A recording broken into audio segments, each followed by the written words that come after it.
ওসমান হাদিকে 12ই ডিসেম্বর গুলি করা হলেও সরকার মূল হত্যাকারী ফয়সাল করিম মাসুদ এবং তার সাহায্যকারী আলমগীর শেখকে এখনো পর্যন্ত গ্রেফতার করতে ব্যর্থ হয়েছে। এই দুজনকে গ্রেফতারের ব্যাপারে রাষ্ট্র যেন আমাদের সাথে এক নির্মম নাটকে মেতেছে। পুলিশ এতদিন জল ঘোলা করে গতকাল সংবাদ সম্মেলন করে সেদিন সংবাদ সম্মেলন করে জানায় যে এই দুই মূল আসামি হত্যাকাণ্ডের পরপরই পূর্ব পরিকল্পনা অনুযায়ী সীমান্ত পাড়ি দিয়ে তারা মেঘালয় রাজ্যের তুরা শহরে পৌঁছেছে। আমাদের জিজ্ঞাসা, ওসমান হাদিকে গুলিবিদ্ধ করার পরপরই এই আসামিদেরকে গ্রেফতার করার জন্য কেন সীমান্তগুলোতে রেড অ্যালার্ট জারি করা হলো না?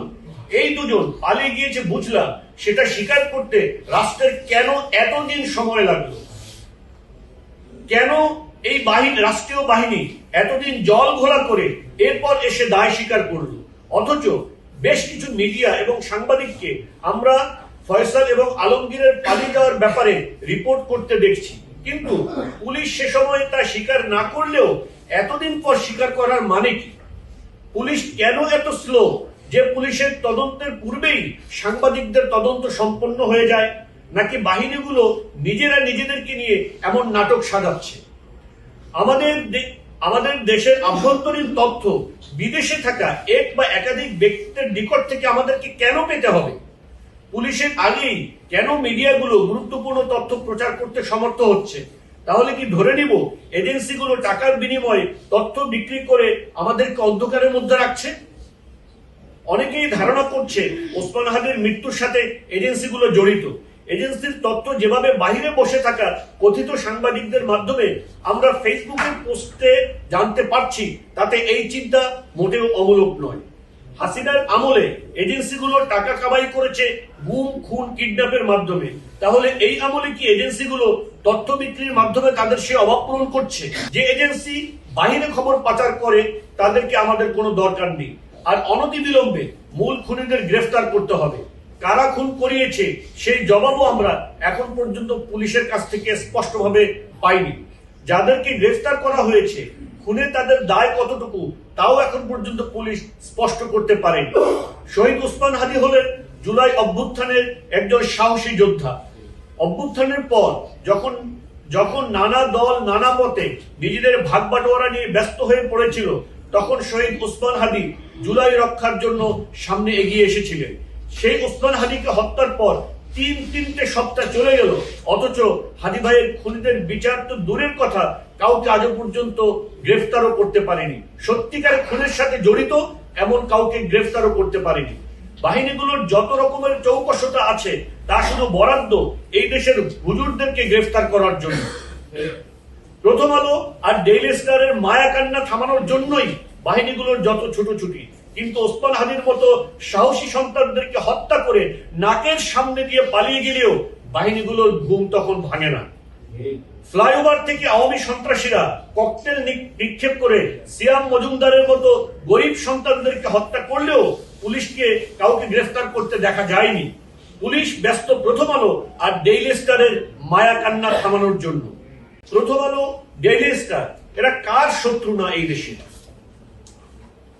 এরা দশকের পর দশক ধরে তাদের ভুল এডিটোরিয়াল পলিসির জন্য এই দেশের মানুষদেরকে শত্রু বানানোটা কি যেন তাদের মন্ত্র বানিয়েছিল।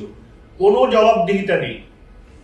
দুটো পত্রিকা মিডিয়া সাম্রাজ্য লিড দিয়ে ফ্যাসিবাদ কায়েম করলো, অতঃপর সেই ফ্যাসিবাদ টিকিয়ে রাখতে সর্বোচ্চ শক্তি ব্যয় করলো, অথচ রাষ্ট্রের কোনো প্রতিষ্ঠান এদের জবাবদিহির ব্যবস্থা করতে পারল না। আওয়ামী আমলে জুলাই অভ্যুত্থান ব্যতীত যতগুলো গণহত্যা হয় তার প্রত্যেকটি গণহত্যাকে প্রথম আলো এবং ডেইলি স্টার হোয়াইট ওয়াশ করে। উল্টো ভিকটিমদের কাঁধেই সমস্ত দোষ চাপিয়ে দেয়। গুম খুনের সাথে জড়িত পুলিশদেরকে হিরো হিসেবে জাতির সাথে পরিচয় করিয়ে দেয়। এর কি কোনো জবাবদিহি নেই? মাত্র 30% টাকায় জমির মালিক হয়ে নতুন বাংলাদেশের গড়ে তোলার স্বপ্ন দেখা বাংলা বসতি।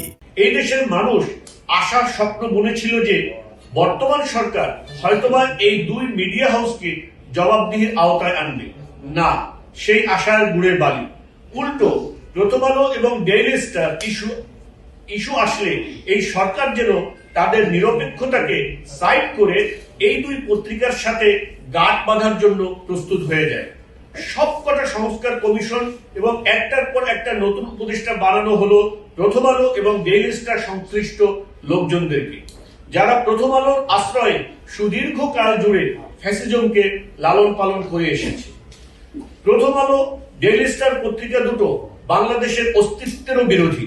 তারা তাদের নিজস্ব সুশীলদের দ্বারা যুগের পর যুগ এই দেশের শুরু অর্থাৎ 47কে অস্বীকারের বয়ান তৈরি করে যাচ্ছে।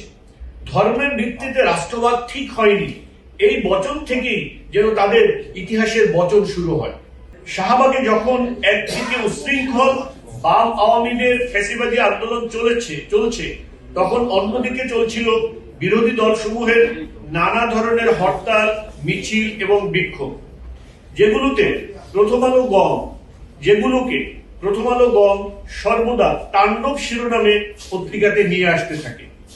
পুলিশের গুলিতে সে সময় বিরোধী দলগুলোর অসংখ্য মানুষ নিহত হলেও প্রথম আলো কখনো তাদের দলীয় পরিচয় দেবার চেষ্টা করেনি।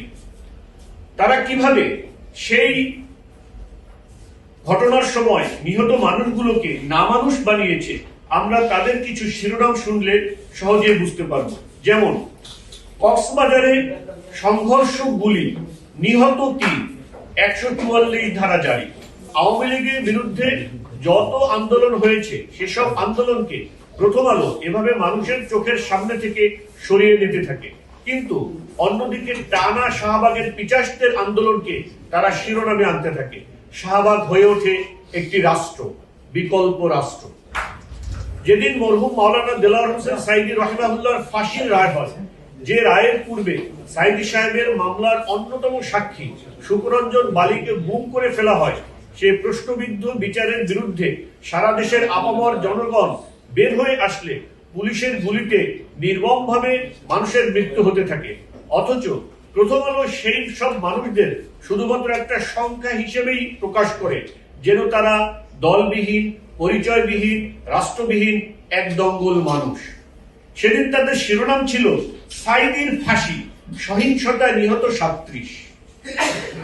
অন্যদিকে একই দিনে তাদের নিউজের অন্য শিরোনাম হলো ফাঁসির খবরে উদ্বেলিত শাহবাগ।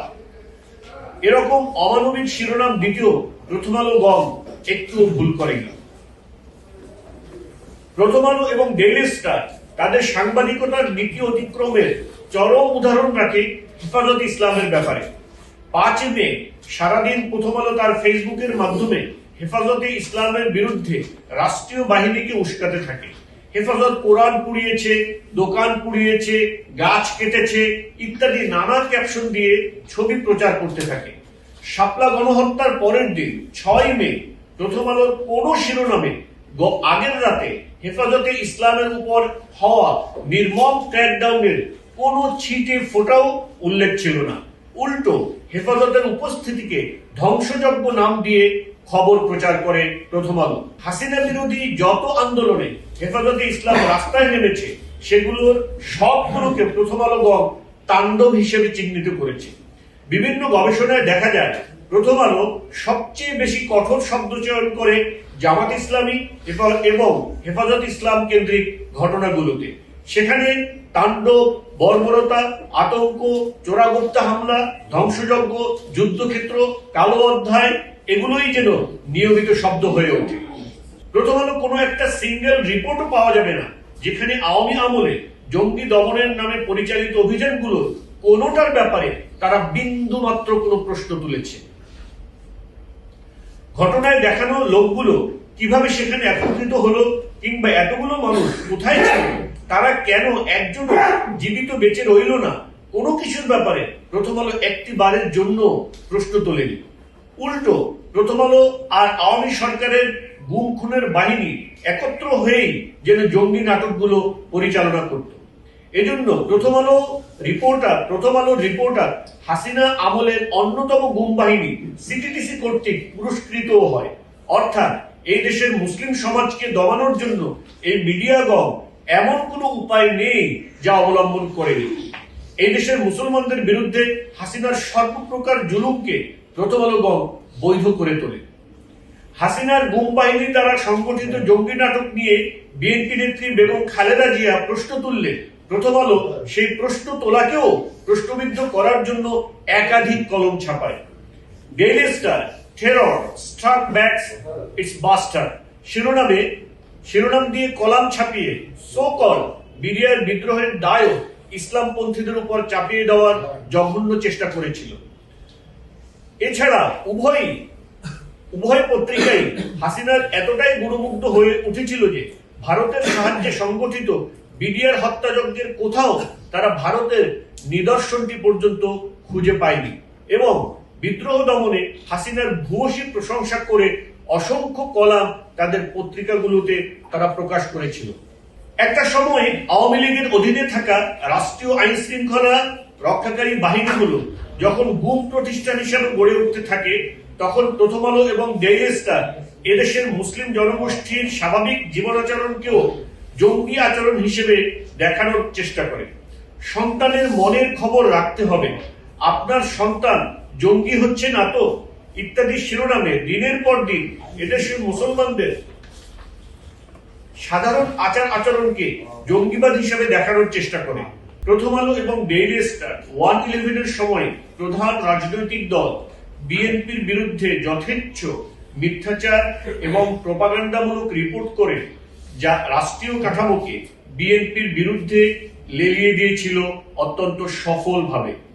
সে সময়ে প্রথম আলো পত্রিকার কিছু শিরোনাম উদাহরণ হিসেবে যদি উল্লেখ করি তাহলে আমরা দেখতে পাই তাদের শিরোনামগুলো হলো তারেকের স্বেচ্ছাচারিতার অনেক নজির বগুড়ায়, 20 কোটি টাকা ঘুষ নিয়েছিলেন বাবর, খালেদার সম্মতিতে বসুন্ধরার কাছে 100 কোটি টাকা চেয়েছিলেন তারেক, পাকিস্তান, কুয়েত ও সৌদি থেকে 300 কোটি টাকা দিয়েছিল বিএনপিকে। প্রথম আলোর সম্পাদক মতিউর রহমান সাহেব মন্তব্য প্রতিবেদন লেখেন তারেকের দুর্নীতির বিচার হতে হবে শিরোনামে। আর বর্তমানে তাদের কাছে শুধু তারেক জিয়াই নয় বরং তার বিড়ালটিরও দারুণ ভক্ত তারা। যে সংবাদ শিরোনামগুলো বললাম ইত্যাদি নানা ধরনের এজেন্সি কর্তৃক সাপ্লাইকৃত খবর প্রথম আলো এবং ডেইলি স্টার প্রচার করে বিএনপিকে দুর্বল করে তোলে। পুরো রাষ্ট্রযন্ত্র বিএনপির বিরুদ্ধে শক্তিশালী হয়ে ওঠে। এর বিপরীতে আওয়ামী লীগকে জনগণের নিকট একটি নীতিগত শক্তিশালী রাজনৈতিক দল হিসেবে পরিচয় করানোর জন্য তারা তাদের সামর্থ্যের সর্বোচ্চটুকু ব্যয় করে। প্রথম আলো এবং ডেইলি স্টার পত্রিকা দুটো এভাবেই ক্ষমতার কেন্দ্রকে বিদেশি শক্তির সাহায্য নিয়ে একমুখী করে তোলে, যার ফসল হিসেবে আওয়ামী ফ্যাসিবাদ প্রতিষ্ঠিত হয়। জিওপলিটিক্সের দোলাচলে আজ হয়তোবা বিএনপির নেতারা প্রথম আলো এবং ডেইলি স্টারের এই সকল ষড়যন্ত্র ভুলে যাবেন, কিন্তু একজন তৃণমূল কর্মী সে কি করে ভুলতে পারে? কিছুতেই ভুলতে পারে না, কারণ তারা তাদের এই যে ষড়যন্ত্র এর কারণে অনেকেই অসংখ্যভাবে আপনার নানা রকম জুলুম নির্যাতনের শিকার হয়েছে। এই পত্রিকা দুটো শুধুমাত্র যে 1/11 এর সময় রাষ্ট্রের ক্ষমতাকে আওয়ামী লীগের নিকট কুক্ষিগত করার চক্রান্ত করে শুধু এরকমই নয়, এই ক্ষমতা যেন আওয়ামী লীগের নিকট বছরের পর বছর, দশকের পর দশক টিকে থাকে সেই ব্যবস্থাও গ্রহণ করে। আওয়ামী আমলে সমস্ত বিরোধী রাজনৈতিক দলসমূহকে ক্ষমতাহীন করার চক্রান্ত হিসেবে শাহবাগ থেকে গণজাগরণ মঞ্চের নাম দিয়ে যে ফ্যাসিবাদী আন্দোলন শুরু হয়, সেই ফ্যাসিবাদী আন্দোলনের প্রতি প্রথম দিন থেকেই প্রথম আলো এবং ডেইলি স্টার একাত্মতা জানাতে থাকে। কোন মিডিয়া যে কতটা নির্লজ্জ আর বেহায়া হতে পারে তার উদাহরণ ছিল এই দুটো মিডিয়া। আইসিটি থেকে যখন মরহুম কাদের মোল্লা রহিমাহুল্লাহ যাবজ্জীবন কারাদণ্ড দেওয়া হলো, সেই দণ্ডের বিরোধিতা করার জন্য শাহবাগে গুটি কয়েক বাম এবং আওয়ামী গোষ্ঠী একত্র হয়ে বিচারিক আদালতকে বুড়ো আঙ্গুল দেখিয়ে দিনের পর দিন আন্দোলন করতে থাকে। আর সেই আন্দোলনের সর্বোচ্চ কভারেজ প্রথম আলো এবং ডেইলি স্টার নামক এই মিডিয়াগুলোই দিয়ে থাকে।